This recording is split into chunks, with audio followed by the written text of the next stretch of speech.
But I'm requesting that we have written minutes like Yeah, this. yeah, because they got to be transcript. Yeah. Right, Mike? We can do that. Well, this is the only room we can do that in. And, you know, the staff will provide staff to the commission to help them work through the issues. Yeah, because we want to make sure that the recorded system work properly. Because we had a problem with the phone.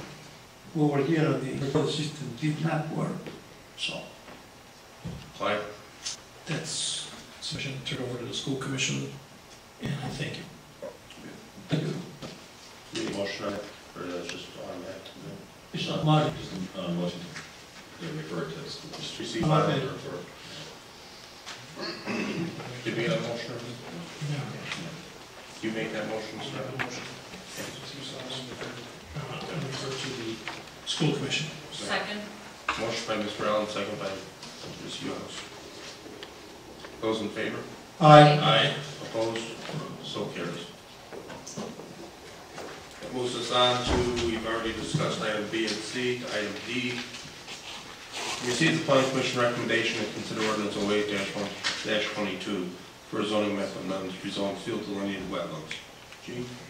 Mr. President, members of the board, this is a recommendation from the Village Plan Commission to consider ordinance 08-22 for a zoning map amendment, and this is to rezone the field delineated wetlands into the C1 Lowland Resource Conservancy District, and the non-wetland portions of the property would remain in the M2 Heavy Manufacturing District. This is for an approximate 5.5 acre property that's located immediately north of Cherry Electric at 11200 88th Avenue. The existing floodplain overlay district designation would remain in its current configuration. Just as some brief background information, on April 14, 2008, the Plan Commission unanimously conditionally approved the site and operational plans at the request of the petitioner, Panantoni Development, for an L-shaped addition to the Cherry Electric Building at 11200 8th Avenue. The addition was a 98,370 square foot addition. This was for the developer to potentially subdivide an existing building to create overall multi-tenant space. The expansion and renovation is speculative in nature, and no new tenants have been identified at this time. So as part of that development of that site and operational plan, the property needed and was required to have a wetland delineation.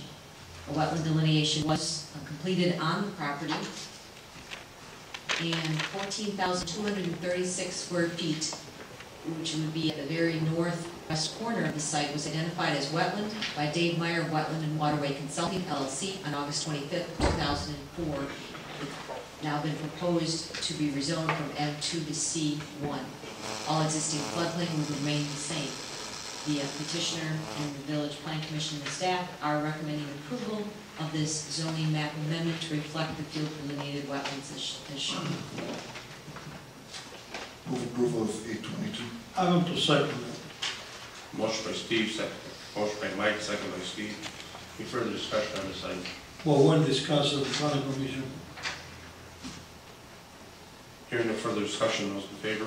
Aye. Opposed? So carries. Brings us to item E, and that is to receive the planning commission recommendation, consider ordinance number 08-23.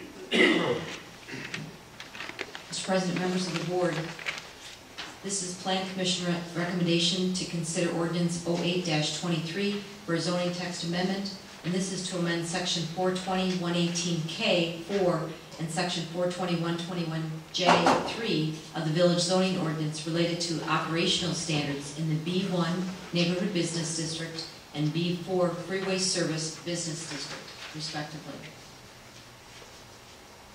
At the March 10, 2008 Plan Commission meeting and the March 17, 2008 Village Board meeting, the Village Board approved and the Plan Commission recommended approval of Ordinance 08-19, which amended two different sections of the Village Zoning Ordinance related to operational plan standards, specifically as pertained to conditional uses in the B2 district. With the adoption of Ordinance 08-19, gasoline stations and convenience stores that were zoned B2 are now allowed to have no more than one outdoor ice storage container and no more than one outdoor LP gas cage for gasoline station and convenience store property as a permitted use in the B2 district, subject specifically to the regulations and ordinance provisions as set forth in 08-19. Prior to the adoption of the ordinance, no outdoor storage, including ice or LP or any other type of display, was allowed in the B2 district. Ordinance 08-19 only allows for outdoor ice and LP gas storage. Still, no other type of outdoor storage is permitted within the districts. However, the adoption of 08-19 affected gasoline stations and convenience stores only in the B2 district. The purpose of this ordinance before you is to bring the same requirements forth in the B1 as well as the B4 districts. Currently, we have 4 different gasoline convenience stores and one other site that's located in the village, a Walgreens, Citgo, a Phillips 66, and a BP Amoco. All 4 of them have requested LP storage and ice storage at their places of establishment.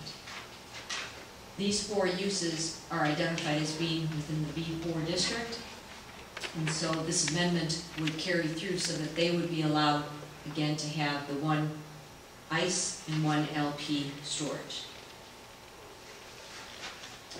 As the ordinance currently states, no other outdoor storage or displays of merchandise, vehicles, or any other types of materials would be allowed in the B1 and B2. In your packet is a copy of the current ordinances adopted for the B2, and we tend to recommend that the same provisions apply to those districts as well. There was some considerable discussion at the Plan Commission meeting with respect to LP storage cages. And I just wanted to point out in 42121J, 3D, 1 and 2, that the provisions that were provided to us were provisions that were provided by the village's fire and rescue chief. And the staff feels that as these requests for LP storage units or containers are advanced to the village, that the village's fire chief's recommendation will be the recommendation that's used by the Community Development Department in recommending how and where these LP storage cages will be located and how they are to be protected.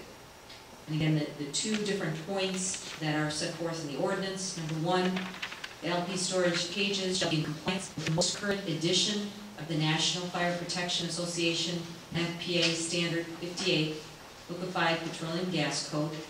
And 2, shall be protected by a bollard, guardrail, fence, raised sidewalk, or some other acceptable means of protection as approved by the zoning administrator. The means of protection shall not obstruct or inhibit on-site vehicular or pedestrian traffic flow. Again, our recommendation is that the fire and rescue chief will have that recommendation, and that recommendation will be made each time. If we need to make a slight modification so that's very clear, we can certainly do that to the ordinance. But with any type of situation like this, a recommendation of the fire and rescue chief is always in order prior to their approval. With that, the staff does recommend approval. This is the Plan Commission, and he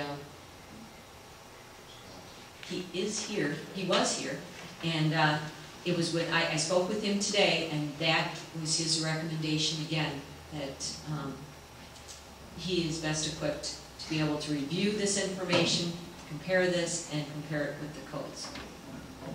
Gene, Trustee Serpy had brought up at the Planning Commission the issue of the curb, vehicles being able to jump this. And the example that's just occurred at the Culvers in Plymouth, Wisconsin, where a vehicle did jump the curb, and we talked about the cages and the tanks and how solid they were, but when you saw the damage done to the cement tables at the Culvers and the injury received by some of the folks there that day on the outside tables, you can't dismiss the fact that you're dealing with a flammable, explosive product, and curbings only hold so much back.